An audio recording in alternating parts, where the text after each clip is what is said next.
From inflation to interest rates, today's ongoing disruptions present opportunities for investors.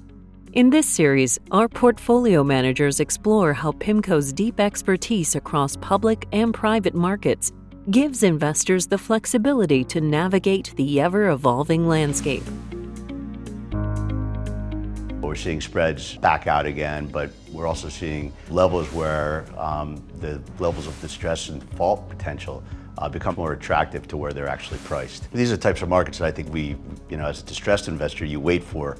And you're always thinking they're just around the corner, and they never seem to appear on exactly when you expect, but when they're there, it creates a lot of opportunity. For us, we view distress as a way of essentially buying companies at a discount. And so as long as our underwriting assumptions are correct, and we do a very significant amount of work together with the rest of the firm and our different colleagues in different teams, in order to build conviction on the value of various businesses and their prospects, and as long as we can identify those businesses and create them at a big discount, it's attractive. There's constant communication, constant cooperation, constant sourcing of ideas on both sides. Maybe we've looked at a distressed name in the past, have restructured it. The company emerges from bankruptcy, and the new term loans, will be very interesting. And I'll talk to David and suggest, potential investments, and vice versa. Our colleagues on the traditional side might have positions in companies that then unfortunately become distressed. And at that point in time, we will look at it, work with them on a restructuring, trying to maximize returns and recoveries for investors.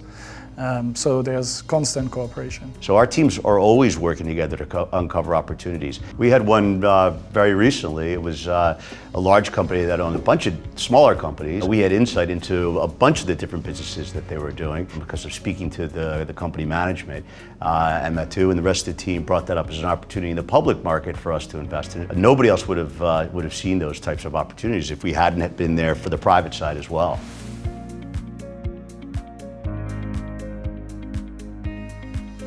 We don't need to make an investment in a certain format. So if the public markets are more attractive, even in the private funds, we can make public investments which offer a better risk-adjusted returns than the private markets.